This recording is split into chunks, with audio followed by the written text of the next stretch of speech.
À 32 ans, Kilian Bron, pilote enduro freeride, explorateur hors norme, traverse la vie sur son VTT tel un funambule. Avec ses tournées ciné-conférences, il partage ses expériences. La découverte de lieux sublimes, la rencontre de personnalités exceptionnelles sont au cœur des documentaires éblouissants et captivants qu'il produit. Le VTTiste de l'extrême filme ses exploits pour plus d'1 million d'abonnés sur ses réseaux sociaux. Insolite, atypique, cet athlète qui a décidé de mettre en scène ses exploits sort des sentiers battus et repousse toujours ses limites. Le temps d'un stop à Sportel Awards. Nous avons eu le privilège de croiser ce champion, le temps d'une pause dans ADN de champion. Kilian Bron, bonjour, merci d'être notre micro pour ADN de champion. C'est le podcast de Sportel Awards. Avec plaisir, bonjour. Bonjour, vous arrivez tout droit des Dolomites ?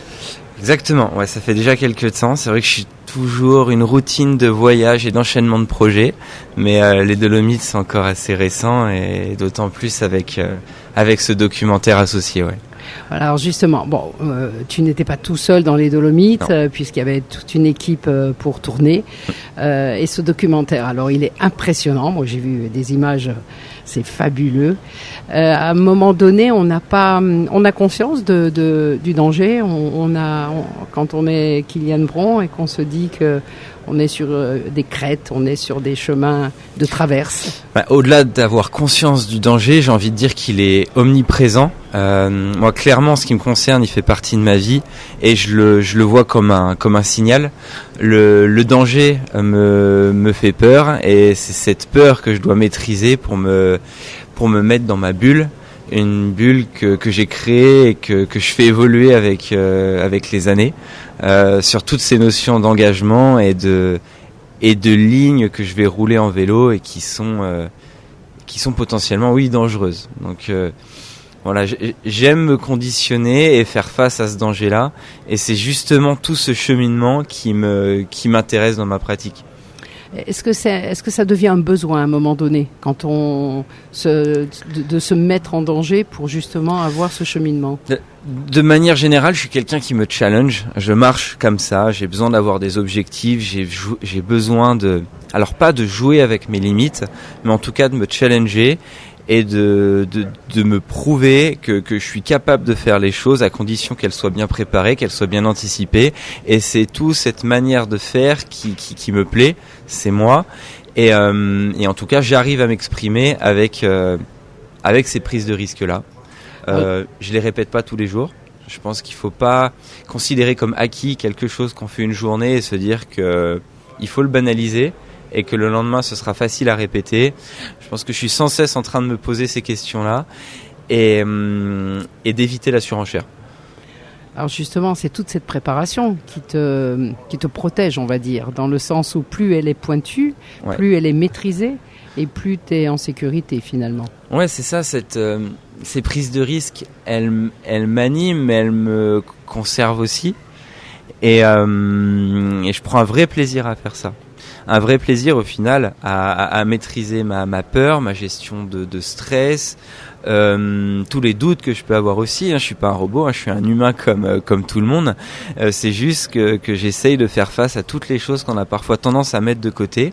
Et là, j'essaie juste de me dire que toutes ces peurs, tous ces stress, au lieu de les mettre de côté, je les prends avec moi, je fais face à ça et j'essaye de mettre en place tout le process que j'essaye de décrire aujourd'hui pour que je me sente bien, pour que ça passe bien et qu'au final je transforme tous ces doutes là en quelque chose de positif. J'aime vraiment faire ça, c'est mon truc.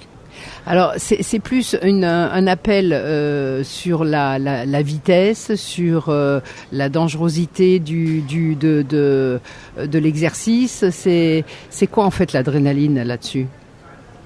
L'adrénaline, elle est évidente. Quand on parle de prise de risque face à une falaise, à côté d'une falaise, on a tous cette peur du vide. Toi aussi ? J'ai cette peur du vide. Je pense pas être quelqu'un qui a le vertige, à la différence d'avoir le peur du vide. La peur du vide, elle se maîtrise. Et c'est un signal aussi en soi. Donc là, elle est visuelle. Cette adrénaline, déjà, je la ressens visuellement. Et ensuite, c'est quelque chose qui me protège. cette décharge d'adrénaline qui vient en moi, c'est aussi un autre signal. De me dire que le but n'est pas de se laisser emporter par cette décharge d'adrénaline, comme j'ai pu le faire quand j'étais plus jeune, ou même des expériences de course. Le vrai risque, il est de se laisser entraîner par cette adrénaline et de perdre la raison. En perdant la raison, on se laisse juste, et là c'est quelque chose que j'explique très facilement, mais qui en soi, il n'y a plus de raison. La décharge d'adrénaline peut très vite être incontrôlable, et c'est à ces moments-là où pour moi ça devient vraiment dangereux. Donc il y a une vraie question de gestion. Tu as appris ça, ou c'est quelque chose qui est venu à gérer cette adrénaline et à la maîtriser? Tu as appris, ou tu as avec peut-être de la sophrologie, des choses mentales, des aides, des exercices, des coachs, ou c'est le résultat de ton expérience? Je pense que ça s'est fait de base sur le terrain. Par l'addition des années, de mes expériences, d'enchaînement des saisons. Voilà, ça fait 20 ans que je fais du vélo. De base, je suis quelqu'un qui a besoin d'être dehors, de m'exprimer, qui adore la montagne, et cette adrénaline m'anime. Donc après, je l'ai apprivoisé avec les années, sans forcément de mettre de mots précis sur mes manières, mes méthodes de faire, ou de m'entourer de spécialistes et tout. Je pense que je suis quelqu'un de curieux, et curieux par ce qui m'entoure, mais aussi curieux par ce qui se passe en moi. Et du coup, ça s'est fait avec les années, mais de cette manière-là. J'ai jamais consulté, j'ai jamais... Voilà, j'essaye de prendre un petit peu à droite à gauche des informations, des mauvaises expériences, des bonnes expériences, et à la fin, je fais ma petite recette. Tu es quelqu'un de très instinctif aussi. Est-ce que parfois la petite voix t'a dit non, on n'y va pas, on fait pas? Ça m'est arrivé quelques fois, et je pense qu'il faut savoir l'écouter. Je le disais juste avant, ces prises de risques, elles sont pas quotidiennes. Elles arrivent à des moments précis que j'ai choisis, et c'est des moments où dans ma vie toutes les planètes sont alignées, c'est-à-dire que je me sens bien mentalement, physiquement, je suis avec une équipe qui m'accompagne et qui me soutient, je me sens dans une bonne journée, là forcément sans y donner d'explications précises, et quand tout ça s'aligne, je fais le constat à la fin de me dire ok, je suis dans un bon jour, tout va bien, c'est parti. À l'inverse, il y a des journées où ces planètes elles sont moins alignées pour X raisons, et je m'autorise aujourd'hui le fait de me dire non. Et je le fais avec plus de raisons que ce que je pouvais le faire il y a quelques années, quand je me suis blessé bêtement. Et quand tu te blesses bêtement, tu as le temps de réfléchir. Et tu apprends. Voilà. Très bien. Et le fait d'avoir une équipe autour de toi, est-ce que ça change quelque chose au niveau mental, au niveau physique, on en parlera après si tu as une préparation particulière, mais au niveau mental, le fait d'être entouré, c'est une force? Ouais, c'est évident que c'est différent. C'est différent d'être entouré dans le sens où tu n'es plus livré qu'à toi-même. C'est plus facile quand tu es tout seul de te mettre dans cette bulle-là, de te concentrer, de prendre le temps qu'il faut. De toute manière, tu es tout seul. D'être avec une équipe, faut qu'il y ait avant tout, je pense, et c'est le mot principal, de la confiance. De la confiance et du soutien avec l'équipe. Et je le vois vraiment comme un travail du coup d'équipe. Tout ne se fait pas tout seul. Et là, je l'entends aussi moi par ma pratique et l'engagement que je mets dans ma pratique, plus que le fait que pour réaliser un documentaire, on le fait pas tout seul. Donc tout s'associe par ce même travail d'équipe avec mes vidéastes, mes photographes et toutes les personnes qui peuvent être présentes sur chaque tournage. Alors ce tournage dans les Dolomites, c'était comment? C'est chouette. C'est chouette, ah oui. Ah, il y a des paysages exceptionnels, c'est d'une beauté incroyable. C'est ça. D'abord, ce projet, il vient d'où, les Dolomites? Parce qu'il y en a des sommets sur cette terre. Oui, il y en a un paquet. On a la chance, en tout cas, dans nos régions, d'en avoir un paquet avec une variété folle. Ce qui est juste génial, pour faire simple. Les Dolomites ont quelque chose de spécial, en tout cas c'est ça que je le vis moi personnellement.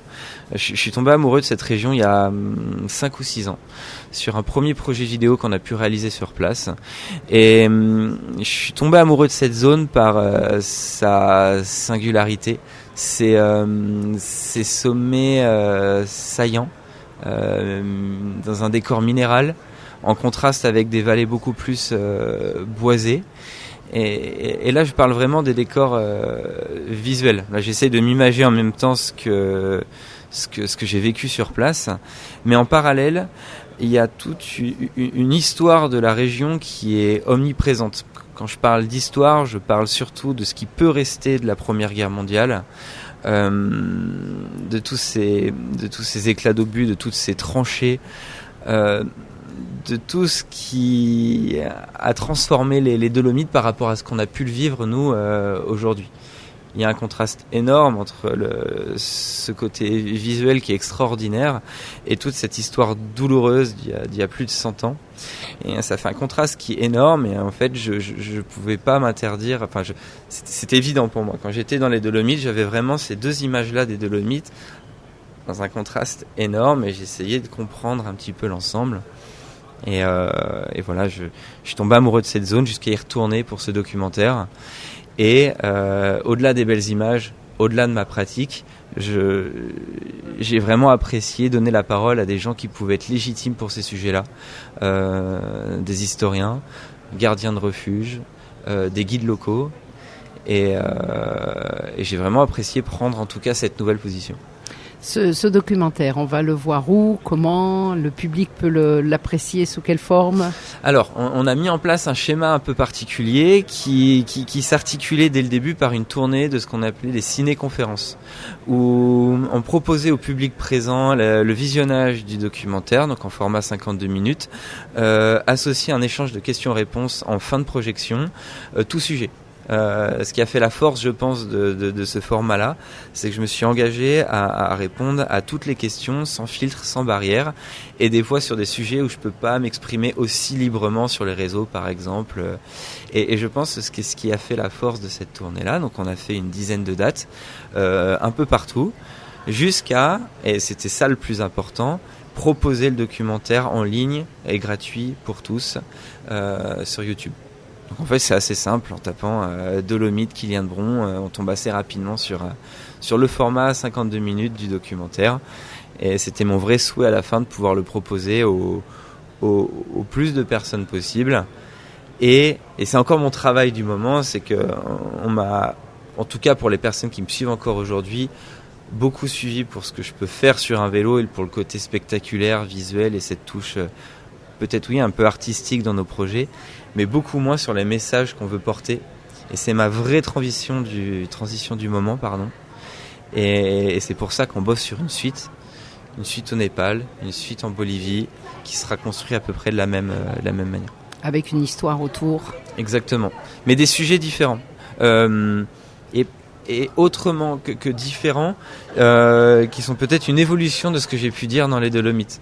Bien sûr. Parce que nos avis évoluent par les rencontres, par des discussions qu'on peut avoir, par plein de choses. Et ce format de documentaire est en tout cas un bel outil pour ce qu'on essaye d'amener comme message différent. Tu veux en faire ta spécialité, le fait d'assembler tout ça, assembler ton sport, ton plaisir, la création, le documentaire, l'échange, le message? Ouais, clairement. Et là, on parle de communication au sens large. Comme je vois moi mon vélo comme un outil de communication, derrière, on parle de documentaire, on parle de livres, on parle peut-être de Reels ou de Stories sur Instagram.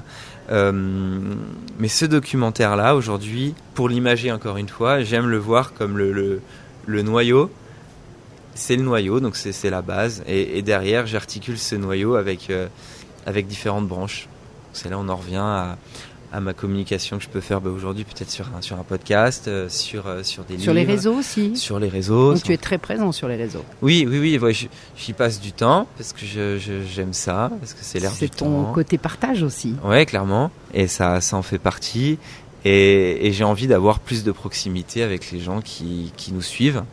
Et j'ai aussi envie d'inviter des personnes à visionner, à écouter et à se faire un avis de ce qu'on peut partager. Le message, on va dire, ultime dans tous ces, commun à tous ces documentaires et à tous ces projets, oui. C'est quoi? C'est un rapport homme-nature, humanité, on est sur quoi? Eh bien, je pense qu'on en a parlé juste avant. Le partage est omniprésent. La passion, c'est ce qui me guide depuis le début. Ouais, ce caractère de passionné, de partage. Je pense que c'est la base de tout. Et derrière, c'est directement lié à l'humain, forcément. Et à la nature. À la nature et à tout ce qu'on a évoqué avant, du travail d'équipe, des amis, être dans le vrai, de partager des projets qui sont authentiques et de les faire parce que ça nous plaît, ça nous parle. Et donner sens aussi à ce qu'on fait. C'est vrai que pendant des années, on a partagé le beau de notre pratique par des belles images. Avec les Dolomites, on parle de prise de conscience du côté historique, du côté géologique, et des sujets des fois qui sont un peu sensibles, comme le tourisme de masse. Mais on reste dans une prise de conscience et donner la parole à certaines personnes. Mais on ne s'implique pas trop. C'est qu'on garde une distance. Je pense que la suite, et c'est actuellement ce qu'on construit, sera faite au Népal, où, au-delà de partager des belles images, au-delà de prendre conscience, on s'implique pour des causes qui nous parlent, et on s'implique pour des personnes avec qui on a passé du temps, même si ça reste à notre échelle. Et je pense que la suite, elle est là. Il est déjà dessiné, en fait, dans ta tête, ce docu, le prochain. Oui, il est dessiné parce qu'on est en train de le faire, il a été filmé et on est dedans. Mais on se laisse toujours une part à l'improvisation, à l'instinct. Et je pense que c'est important. Qui tu as rencontré qui est le plus, on va dire, original ou qui t'a apporté le plus dans ce genre de rencontre, dans le cadre de tes tournages ou dans le cadre de ton sport ? J'ai eu la chance de rencontrer des personnes d'horizons différents et qui avaient toutes à leur... pour les sujets que ces personnes défendent étaient toutes incroyables. Là, pour revenir aux Dolomites, parce qu'on parle quand même essentiellement des Dolomites, j'ai vraiment apprécié cet échange que j'ai pu avoir avec Andreas, qui est un local de l'étape, un Italien, qui a fait de son travail, c'est un guide historien. Et ce qui m'a marqué, c'est que je lui ai posé une question en fin de notre échange, en lui disant, parce qu'il portait un costume autrichien en étant italien, et à la fin je lui demande, mais du coup Andreas, tu te sens plus autrichien ou italien ? Et il me dit à la fin qu'il est européen. Et en fait, c'est ce message d'union et qui résumait en fait très très bien tous nos échanges de... Voilà, enfin, j'ai trouvé ça très beau et je pense que ça a été mon coup de cœur de mes rencontres sur les Dolomites. Ouais. Est-ce que quand tu vois un endroit, tu voyages, tu vois un endroit, il te plaît, il est noté dans un coin de ta tête et tu te dis qu'un jour tu reviendras filmer, descendre, comment ça se passe ? Ou est-ce que c'est aussi le travail d'une discussion comme une rédaction, on va dire, journalistique, éditoriale, Oui. où il y a des échanges avec tes équipes, où il y a un vrai travail de journaliste en fait ? Mais souvent très désorganisé. C'est-à-dire que ça... C'est du freeride. Ouais, vraiment. Ouais, c'est vraiment ça. Et je suis quelqu'un qui peut être autant organisé que désorganisé. Et je pense que dans la réflexion qu'on a du montage de nos projets, ça peut partir d'une destination. Et arriver ailleurs. Comme ça peut partir d'un message à défendre et au final se rendre compte que la destination associée au message, la destination prend le dessus, ou la personne associée à cette destination, le message va finalement prendre le dessus. Et en fait, c'est un espèce de brainstorming permanent de tout ça. Mais dès qu'on tient quelque chose qui est fort, d'un commun accord avec mes équipes, on le sait. Et on se rend compte assez vite que c'est ça qui va faire la base du projet. Et voilà, des fois c'est la destination, des fois c'est le message, des fois c'est une personne, des fois c'est un sujet en lien avec l'actualité ou quelque chose qui nous paraît évident à un moment donné. Et c'est souvent ça qui fait naître l'ensemble. En fait, tes prestations, c'est un prétexte. Oui, C'est presque un prétexte. Un Ouais, prétexte à un message, un prétexte à rassembler, à partager. Mais c'est un prétexte, ça devient accessoire. En fait, on est plus forcément sur ce qu'on a connu de Kylian avec ses exploits où juste on avait, mon Dieu, on avait le vertige rien qu'en te regardant descendre. Tu avais ta GoPro et c'était vertigineux, quoi. Ouais, oui, c'est un prétexte. Oui, ça peut rester la façade, la vitrine et le fait de se dire waouh, j'ai envie de regarder ça, mais il y a quelque chose derrière. Il y a quelque chose derrière. En fait, j'ai envie de m'en servir dans le bon sens en me disant ok, on a réussi à captiver l'attention des gens qui peuvent me suivre depuis des années à travers ce côté waouh spectaculaire et ok, mais à ce moment-là, j'ai envie de leur prendre la main et dire attendez, partez pas tout de suite. Il y a autre chose. Il y a autre chose. Et cette autre chose va prendre le dessus. D'accord. Et c'est pour ça que je m'accorde à dire de plus en plus que mon vélo devient un prétexte. Mais j'aime le dire sans le dire, parce que ça reste ma passion de base. C'est ton ADN, et je prends encore aujourd'hui autant de plaisir à faire simplement du vélo autour de chez moi, dans la forêt, avec mes amis ou pas, que ce que je le faisais il y a 20 ans. Alors justement, le petit Kylian, il était comment avec son vélo? Il a commencé le vélo quand? Il a commencé comme beaucoup avec comme 4 beaucoup roues, d'enfants. Jamais avec 4 roues. T'as jamais mis 4 roues? Pas longtemps. Pas longtemps. Enfin, de ce que me racontent mes parents. Après, ils me racontent ce qu'ils veulent, mais ouais, pas longtemps. Et le Kylian, quand il était petit, il était un peu intenable, un peu hyperactif et à vouloir passer son temps dehors. Et il a pas changé. C'est toujours le petit Kylian. C'est toujours le même, je pense. Ouais, je pense que je suis fidèle à moi-même et je me tiens à ça. Et t'arrives à faire du vélo sans dévaler une crête? C'est-à-dire, t'arrives à avoir du plaisir quand même sur du vélo comme tout le monde? Ouais, je pense être un vrai passionné de vélo au sens large.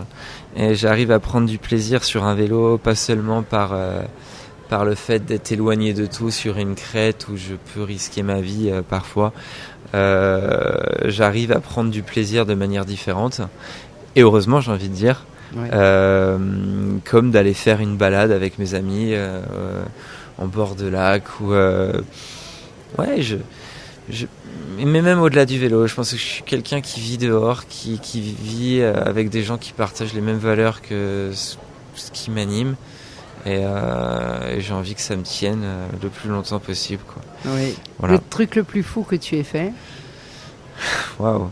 Le truc le plus... je peux en parler. Si récemment, justement, c'est ce qui fera l'objet, je pense, de notre 3e documentaire. De réussir à rouler les pentes du Huayna Potosí, un sommet en Bolivie à plus de 6000 mètres d'altitude, avec une partie sommitale de plus de 1000 mètres de dénivelé sur un glacier. Et on a réussi à faire ça, mais au-delà de l'exploit entre guillemets de pouvoir rouler, c'est tout ce qu'on a réussi à mettre en place, des personnes avec qui on a partagé cette expérience et qui sont aussi des personnes très légitimes dans leur domaine. Mais voilà, je m'étale pas trop. Parce que c'est le projet. Parce que c'est le projet et c'est le futur de fin d'année prochaine.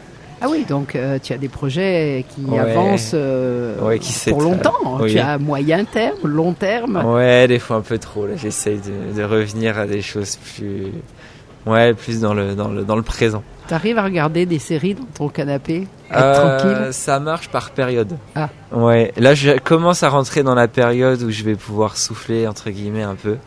On a eu une saison très très chargée, beaucoup de projets.